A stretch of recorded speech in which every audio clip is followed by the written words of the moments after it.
Have you ever looked around and wondered why some seniors seem to naturally draw others closer, while others quietly find themselves more alone?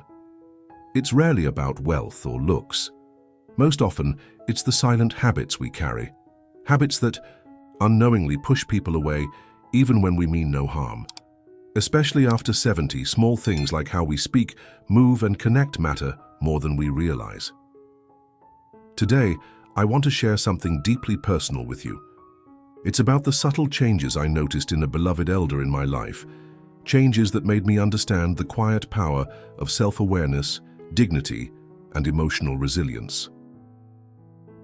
In this video, we'll uncover 8 habits that, while common in old age, can slowly wear down relationships and make life lonelier. But here's the good news. Every one of them is completely fixable. Through simple adjustments rooted in self-respect, stoic calmness, and daily wisdom, you can continue to inspire admiration, warmth, and deeper connection without losing your true self. If this message resonates with you, please like this video and subscribe to our channel. Together, let's keep learning, growing, and walking through life with quiet strength and grace. Now let's begin. Number 1. Neglecting personal hygiene. One of the first things people quietly notice, but rarely have the courage to mention, is when an older loved one starts neglecting personal hygiene. It's not about dramatic changes. It's about the small, almost invisible shifts that speak louder than any words. The hair that looks unbrushed for days, the clothes that seem worn thin without a second thought, the faint odor that lingers in a room long after someone has left. These subtle details send a silent message, one that loved ones instinctively feel but often find too uncomfortable to bring up. They don't want to hurt you. They don't want to risk making you feel ashamed. So instead, they simply pull away, sitting a little farther, shortening visits, and hesitating when it comes to closeness that once felt so natural. As we grow older, the routines that once felt effortless start to demand more energy. The body tires more quickly. Some mornings, simply getting dressed feels like climbing a mountain.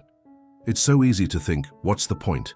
Without even realizing that each small act of self-neglect slowly chips away at something far more important, the way others perceive your spirit, your dignity, your presence in the world. Poem. Respond to energy before they respond to words. And hygiene, simple, daily, humble self-care, radiates a kind of quiet strength, a sign that you are still standing tall inside yourself. When those signs fade, others unconsciously mirror that loss by stepping back emotionally, even when their love remains. Respect, after all, is not just something we ask for, it is something we quietly command by the way we carry ourselves. The good news is, reclaiming this quiet power doesn't demand anything extreme. No one expects runway, fashion, or expensive perfumes. It is the simple grace of a fresh shirt, brushed hair, and trimmed nails.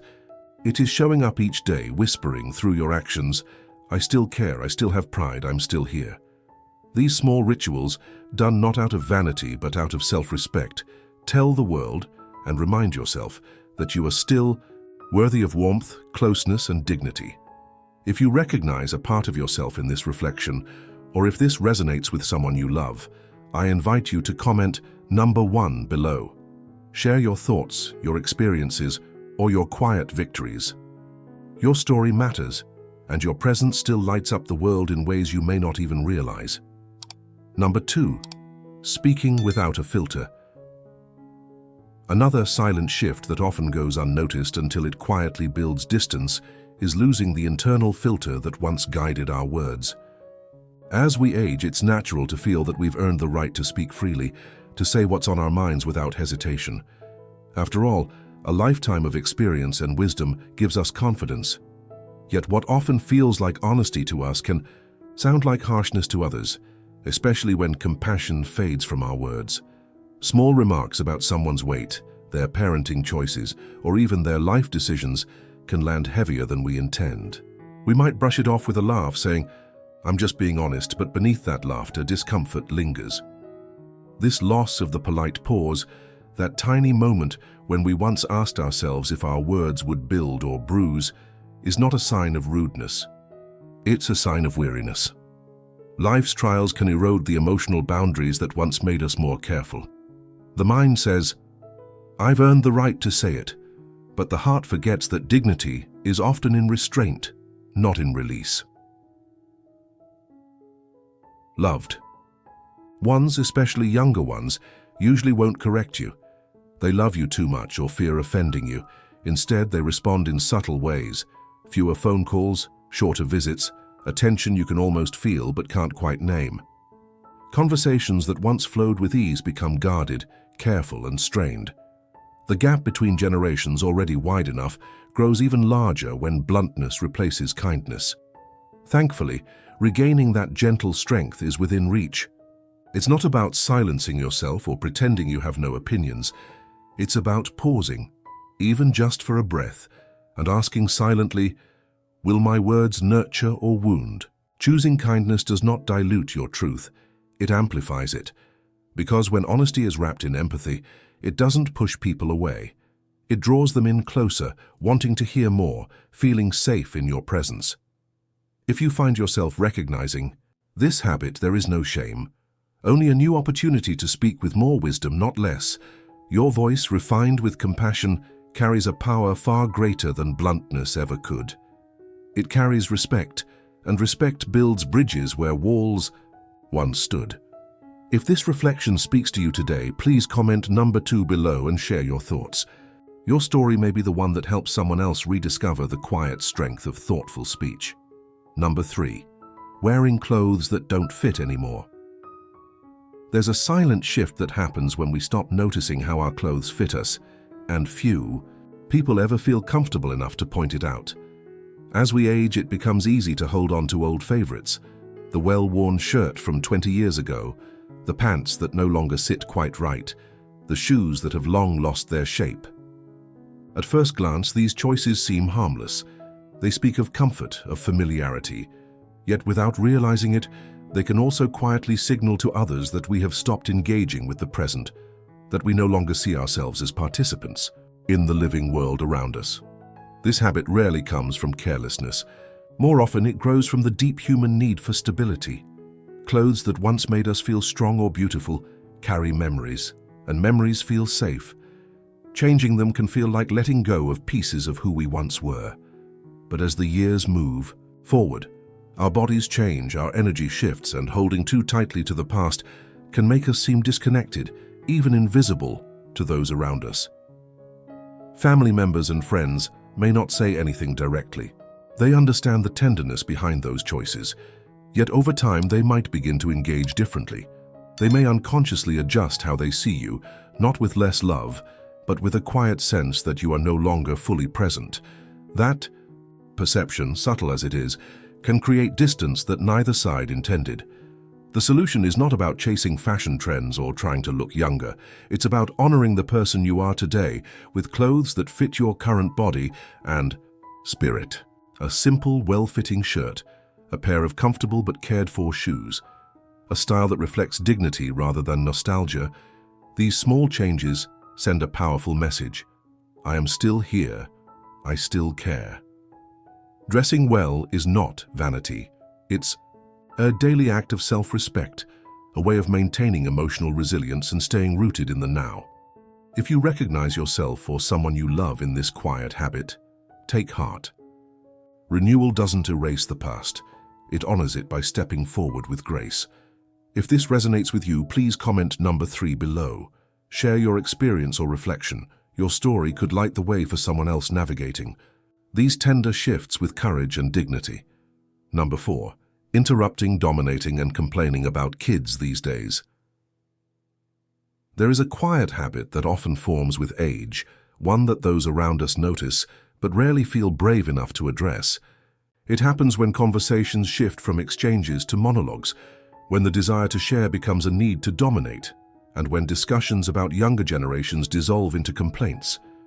It can begin so innocently, an eagerness to pass on wisdom, to offer perspective shaped by decades of living. Yet slowly and without meaning harm, interruptions replace listening, and criticism overshadows understanding. Picture a family gathering where an elder jumps in before a grandchild finishes a sentence, eager to correct or explain. or a casual conversation that drifts into "when I was your age," followed by a litany of how things were better, tougher, more real. These moments, though often fueled by affection or concern, land heavily on younger hearts. They feel judged, not heard. They step back, not because they don't love you, but because they feel unseen. The root of this habit is deeply human. After a lifetime of navigating challenges, it's natural to trust your own judgment, to believe that you know the way because you have traveled farther. But emotional resilience asks for a different kind of strength, the strength to listen, with curiosity rather than assumption, to welcome difference instead of resisting it. Socially, the effects are profound. Relationships, especially with younger family members, become strained. Invitations come less often. Conversations grow shorter, more surface level. What used to be moments of connection turn into cautious interactions, where words are measured and feelings are guarded. The good news is that healing this dynamic requires no grand gestures. It begins with small daily acts, letting someone finish their thought, asking a sincere question about their experiences, resisting the impulse to compare eras. It means understanding that every generation faces its own battles, battles that may look different but demand the same courage and heart. In truth, wisdom is not proven by how much we say. It shines brightest when we listen deeply, when we honor the journeys of those who follow behind us. And in doing so, we do not lose our place, we enrich it, becoming steady hands that bridge generations with dignity and compassion.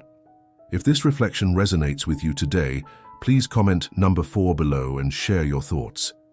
Your story could be the encouragement someone else needs to find new ways to connect across generations with grace. Number 5. Ignoring modern etiquette and over-focusing on health complaints. There is a shift that quietly sneaks into our daily lives with age, a shift that others feel but rarely have the heart to address. It happens when we become less aware of how we affect the space and energy around us, and when conversations gradually get filled with endless talk about health struggles. Maybe it's speaking a little too loudly on a quiet bus ride, blocking an aisle without realizing it, or launching into detailed descriptions of surgeries and medications during what was meant to be a joyful family meal. These aren't intentional acts of rudeness. They are the quiet results of growing older, when hearing fades, mobility slows, and our own challenges naturally demand more of our attention. But while these changes are understandable, they often send unintended messages to the people around us. They signal that we are no longer tuned into the world outside of our immediate experiences. They whisper that we are slipping into isolation without even knowing it. And those around us, out of respect or discomfort, usually won't say a word. Instead, they respond in subtle ways, stepping back, cutting visits shorter, avoiding deeper conversations out of emotional exhaustion. The emotional cost is heavy, though it unfolds slowly. When every gathering becomes overshadowed by discussions of aches and appointments, or when small discourtesies break the invisible thread of social grace, relationships can quietly fray. People long for moments of connection that lift them up, not pull them into endless worries. Younger family members, especially, who may already struggle with how to relate across generations, may find themselves drifting further away. Thankfully, this is not an irreversible path. Small, mindful adjustments can breathe life back into every interaction. Choosing to balance conversations, mentioning health only when needed but also sharing books read, walks taken, and new things learned, invites others to stay connected.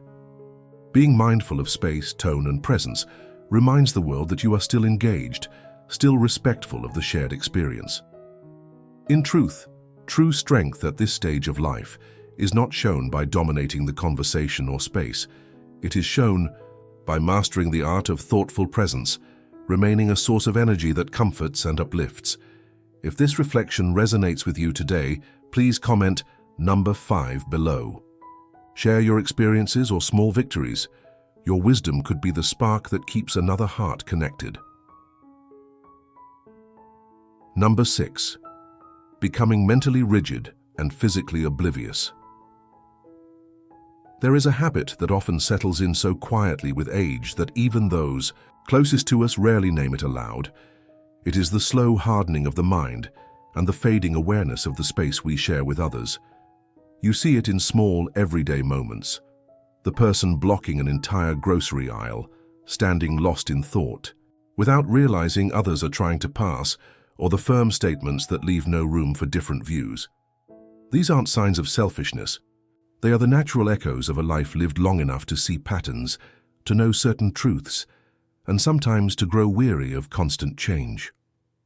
The mind, once flexible and curious, can slowly begin to close its windows. The body, once nimble and aware, can move without noticing the quiet disruption it causes. It isn't malice. It's the very human response to years of surviving, of adapting, of protecting a world you worked hard to understand. But when mental flexibility hardens into rigidity and physical movements lose sensitivity to others, it silently shifts how people experience being around us. Friends, family members, even strangers, they usually will not tell you. Instead, they respond in small but painful ways. They may hesitate to start deeper conversations, feeling they will be corrected rather than heard. They might move a little faster past you in a crowded place, subtly avoiding frustration. Over time, the warmth that once defined relationships can thin, replaced by a quiet distance born not of dislike but of fatigue. Yet the beauty of self-awareness is that it offers a way back at any age. Reclaiming emotional resilience starts with curiosity, asking more questions than making declarations. It's about noticing the physical space you occupy, stepping slightly to the side when needed, and offering small signs that you are still tuned into the shared life around you. Being open doesn't erase your experience. It honors it by saying, "I am still willing to learn. I am still growing." True dignity in aging is not about being unmoved. It is about moving with quiet grace, mentally and physically, allowing those around you to feel seen, respected, and safe. If this speaks to you today, I invite you to comment number 6 below. Share a moment when you chose openness over certainty. Your story could remind someone else how powerful a gentle mind can be. Number 7. Making outdated jokes and asking for unnecessary help. There is a quiet discomfort that often slips into rooms when humor falls out of step with the times, but very few people feel comfortable enough to say it out loud. It happens when jokes that once seemed harmless now feel outdated, even painful, especially to younger ears. It shows up when we lean too easily on others for tasks we are still capable of doing ourselves, sending silent signals that we have given up more than we truly have. You might notice it at family gatherings, where an offhand joke about someone's background, appearance, or way of life lands with an awkward silence instead of laughter. Or in daily moments, when reaching for help out of habit, not necessity, slowly wears on the patience and dignity of those who love us most. The reason this happens is not ill intent. It's rooted in a deep need for connection, for feeling useful, for belonging. Humor becomes a bridge back to easier times. Asking for help becomes a way to feel cared for. But as the world evolves, so do the values around sensitivity and respect. Younger generations, raised to be more aware of words and boundaries, often do not know how to respond, so they step back, avoid certain topics, or quietly take distance without confrontation. The true cost lies in the erosion of respect and the quiet sadness that fills spaces where warmth once lived. When jokes feel hurtful rather than funny, or when requests for unnecessary help accumulate, relationships suffer. People may stop asking your opinion, may hesitate before including you, not because they don't love you, but because they feel trapped between loyalty and discomfort. The way forward is not complicated. It asks only for a little more self-awareness. Before making a joke, pausing to ask, "Is this kind? Is this necessary?" Before asking for help, check honestly, "Can I still do this myself?" Small shifts in awareness can restore dignity, showing that you are still engaged with the present, still adaptive, still resilient. True emotional strength shines when we can laugh at ourselves without laughing at others, when we can receive help with gratitude, not entitlement. If you feel a whisper of recognition reading this, I invite you to comment number 7 below. Share your experiences or the little moments when you chose kindness over habit. Your reflection might become a quiet light for someone else seeking to walk this path with grace. Number 8. Pretending you're always right. There is a habit that often creeps in with age, a habit most people feel but hesitate to confront. It shows itself when conversations start revolving around a single viewpoint, our own, and every difference feels like a challenge rather than an opportunity to connect. You see it when someone insists their way is the only way, cutting off new ideas with phrases like, "That's just how it is," or "You'll understand when you're older." Though no harm is meant, this rigid insistence on being right builds invisible walls that separate us from the very people we most want to stay close to. This pattern rarely stems from arrogance. More often, it grows from the deep human need to hold on to something stable, as the world around us changes faster than ever. When you've spent a lifetime gathering wisdom through hardship and resilience, it's only natural to believe in the truths you've lived. Yet emotional strength and self-respect also require the humility to realize that even a long life doesn't mean we have stopped learning. Loved ones usually won't challenge this habit openly.